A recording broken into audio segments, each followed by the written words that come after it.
और आइए डालते हैं अब इस वक्त की सभी खबरों पर नजर एक एक मिनट में। आगरा के श्री पारस हॉस्पिटल के खिलाफ जांच शुरू हो गई है। डीएम ने बताया कि श्री पारस हॉस्पिटल को सील किया जा रहा है, साथ ही महामारी एक्ट के तहत कार्रवाई की जा रही है। जैसे मैंने बताया कि महामारी अधिनियम में क्योंकि यह किसी कारण से कहीं न कहीं जनमानस में इस तरह की भ्रांति आई। सेकंड, पारस हॉस्पिटल को तत्काल प्रभाव से अभी इनको सील किया जा रहा है। अभी इनके पास टोटल 55 पेशेंट हैं, उसमें से कुछ पेशेंट आईसीयू के हैं, कुछ एसडीयू के हैं। उन पेशेंट को शिफ्ट करने के लिए सीएमओ साहब अलग से देख लेंगे ताकि वो शिफ्ट होने लायक पेशेंट हो, बट इसको पुनः तत्काल प्रभाव से सील किया जा रहा है। वायरल वीडियो पर कार्रवाई करते हुए डीएम ने अस्पताल में ऑक्सीजन से मौतों के आंकड़े को गलत बताया है। वहीं राहुल और प्रियंका गांधी ने ट्वीट कर सरकार से पूछा था कि गलती किसकी है और कार्रवाई कब होगी। यूपी सरकार के प्रवक्ता सिद्धार्थनाथ सिंह ने भी अस्पताल के खिलाफ कार्रवाई की बात कही थी। और इस प्रकार का जो अपराध करता है उसके ऊपर कड़ी से कड़ी कार्रवाई भी होनी चाहिए। और जिलाधिकारी अधिकृत है, सीएमओ वहाँ के अधिकृत हैं आगरा के, और वो दोनों जांच कर रहे हैं और जांच के आधार पर उसके बाद उन पे कड़ी से कड़ी कार्रवाई करी जाएगी। देखिए, जो यह एक प्राइवेट कन्वर्सेशन जो 28 अप्रैल 2021 को इनके अपने चैम्बर में हुआ है, उसके संबंध में तहकीकात की गई। जो प्रिलिमिनरी इंक्वायरी है 3 दिन, जो हमारे सबसे चुनौतीपूर्ण दिन था आगरा के लिए, उसमें भी पारस हॉस्पिटल को, श्री पारस हॉस्पिटल को 121, 117 और 135 सिलेंडर डी टाइप के प्रोवाइड किए गए हैं। जो इनकी उस समय की रिक्वायरमेंट थी उसके अनुसार सफिशिएंट थे। जहां तक वीडियो में इनके जो कहने की बात है, फैक्ट सामने है। उस दिन जो डेथ हुई है वह 4 कोविड पॉजिटिव की डेथ हुई है और नेक्स्ट डे फिर 3 कोविड पॉजिटिव की डेथ हुई है। उनके पास 97 मरीज जो है भर्ती थे। पुनः चूंकि वीडियो में जो और बातें आई हैं, एडीएम सिटी और एक एडिशनल सीएमओ मिस्टर शर्मा, उनको नामित किया गया है। एक बार वीडियो को ठीक से जांच लेंगे, उस दिन इनके पास कितने सिलेंडर आए, एक बार पूरी तहकीकात करके हमारे पास पक्ष रख देंगे और उनसे बात भी कर लेंगे। जिन्होंने वीडियो बनाई है, अगर उनसे उनकी जानकारी हो पाए तो मैंने कहा उनसे ही बात कर लेंगे। लेकिन फैक्ट है कि साहब जो 22 लोगों की डेथ की बात जो आ रही है वह पूर्णतः गलत है। उस दिन श्री पारस हॉस्पिटल में ऑक्सीजन की कमी का कोई डेथ संज्ञान में नहीं आई है। समाजवादी पार्टी के अध्यक्ष और पूर्व सीएम अखिलेश यादव ने आखिरकार कोरोना वैक्सीन लगवाने का ऐलान किया है। उन्होंने कहा कि वो बीजेपी की वैक्सीन के खिलाफ थे, लेकिन अब भारत सरकार का टीका वो जरूर लगवाएंगे। उन्होंने ट्वीट कर कहा कि जनाक्रोश को देखते हुए आखिरकार सरकार ने कोरोना के टीके के राजनीतिकरण की जगह ये ऐलान कर दिया कि वो टीके लगवाएगी। समाजवादी पार्टी बीजेपी के टीके के खिलाफ थी, लेकिन भारत सरकार के टीके का स्वागत करती है और अब वो भी टीका लगवाएंगे। और वैक्सीन की कमी की वजह से जो लोग नहीं लगवा सके थे, उनसे भी वैक्सीन लगवाने की अपील करते हैं। अखिलेश इससे पहले कई बार वैक्सीन नहीं लगवाने की बात कह चुके हैं। कल गुरुग्राम के मेदांता हॉस्पिटल में मुलायम सिंह यादव ने भी वैक्सीन लगवाई थी। समाजवादी पार्टी के अध्यक्ष और पूर्व सीएम अखिलेश यादव के कोरोना वैक्सीन लगवाने के ऐलान के बाद राजनीतिक गलियारों में चर्चाएं शुरू हो गई हैं, क्योंकि कुछ दिनों पहले अखिलेश ने कहा था कि वो बीजेपी की वैक्सीन नहीं लगवाएंगे। इस बारे में समाजवादी पार्टी का कहना है कि वैक्सीन को बीजेपी ने नहीं, वैज्ञानिकों और डॉक्टरों ने बनाई है, जिन पर सबको गर्व है।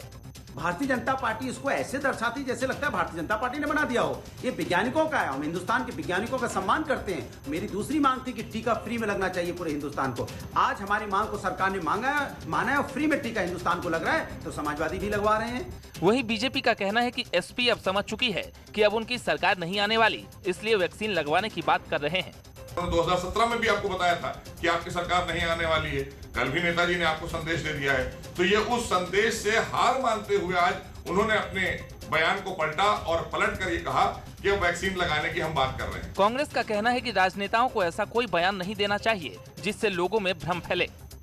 ज्यादा से ज्यादा लोगों को टीका लगे ताकि उनके जीवन को बचाया जा सके। राजनेताओं की जिम्मेदारी है कि ऐसे बयान ना दें कि जिससे लोगों में उसको लेकर भ्रम की स्थिति बने। अलीगढ़ शराब कांड के बाद सरकार और ज्यादा सख्त हो गई। एसीएस होम अवनीश अवस्थी ने एडीजी प्रोसिक्यूशन से रिपोर्ट मांगी है। एसीएस होम ने अवैध शराब से जुड़े मुकदमों की 3 दिनों में स्टेटस रिपोर्ट तलब की है। अलीगढ़ शराब कांड में मुख्य आरोपी ऋषि शर्मा को हाल ही में गिरफ्तार किया गया है। वहीं आरोपियों की आर्थिक कमर तोड़ने के लिए पुलिस और प्रशासन उनकी संपत्ति कुर्क करने में लगा हुआ है। अवैध शराब के कारोबारियों पर बरसेगा सख्त कानूनी कार्रवाई का कहर। एसीएस होम अवनीश अवस्थी ने प्रोसिक्यूशन विभाग से तलब की अवैध शराब से जुड़े सभी मामलों की स्टेटस रिपोर्ट। कोर्ट में सख्त पैरवी कर अपराधियों को सजा दिलाने के दिए निर्देश। आबकारी के संशोधनों के तहत क्या कोर्ट में हो रही है कार्रवाई? क्या गैंगस्टर एक्ट के तहत आरोपियों की संपत्ति सीज की जा रही है? इन सभी बिंदुओं पर हुई समीक्षा। 3 दिन बाद हो सकता है कोई बड़ा फैसला। बागपत में पुलिस ने शराब माफिया पवन के खिलाफ बड़ी कार्रवाई की है। पुलिस ने कार्रवाई करते हुए पवन की संपत्ति को कुर्क किया। पुलिस ने छपरौली के ओढ़ापुर गांव में 17 लाख रुपए की लागत से बना मकान कुर्क किया है। अलीगढ़ शराब कांड के बाद पुलिस एक्शन में नजर आ रही है। पवन त्यागी पर गैंगस्टर, लूट, शराब तस्करी के 22 से ज्यादा मुकदमे दर्ज हैं। पुलिस का कहना है कि बागपत डीएम के आदेश पर कार्रवाई करते हुए गैंगस्टर का मकान सील किया गया है, जबकि उसके खिलाफ और कार्रवाई अभी भी जारी है। प्रयागराज में अतीक के भाई और पूर्व विधायक अशरफ पर शिकंजा कसा गया है। राजू पाल हत्याकांड के आरोपी पूर्व विधायक अशरफ की अवैध रूप से अर्जित संपत्तियों पर कार्रवाई जारी है। पुलिस ने कसारी मसारी इलाके में अशरफ की लगभग 11 बिस्वा जमीन को कुर्क कर लिया है। इसकी कुल कीमत लगभग 2.25 करोड़ रुपए बताई जा रही है। इससे पहले रविवार को पुलिस ने चकिया इलाके में अशरफ की 25 करोड़ की संपत्ति को कुर्क किया था। माफिया अतीक अहमद के खिलाफ पुलिस अभियान चलाकर कार्रवाई कर रही है। अतीक की करोड़ों की संपत्ति कुर्क करने के बाद भाई अशरफ की अवैध रूप से अर्जित संपत्तियों को पुलिस गैंगस्टर एक्ट में कुर्क कर रही है।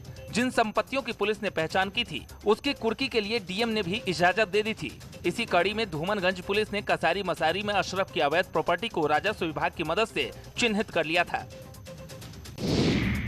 सिद्धार्थनगर के डुमरियागंज थाना क्षेत्र के तिलगड़िया गांव में 2 पक्षों में जमकर मारपीट हो गई। पिटाई का वीडियो वायरल हो रहा है। वीडियो में एक पक्ष के लोग हाथ में रिवॉल्वर लेकर फायरिंग करते हुए दूसरे पक्ष के लोगों की लोहे की रॉड से पिटाई कर रहे हैं। मारपीट में पीड़ित पक्ष के कई लोगों को गंभीर चोटें आई हैं। वहीं पीड़ित पक्ष की शिकायत पर पुलिस ने केस दर्ज कर 5 लोगों को गिरफ्तार भी किया है। बिजनौर के थाना नूरपुर के इस्लाम नगर इलाके में मामूली कहासुनी को लेकर दबंगों ने एक घर में घुसकर दबंगों ने परिवार के लोगों को पीट दिया। पिटाई का वीडियो सोशल मीडिया पर जमकर वायरल हो रहा है। वहीं पिटाई में 3 लोग गंभीर रूप से घायल हुए, जिन्हें इलाज के लिए अस्पताल में भर्ती कराया गया।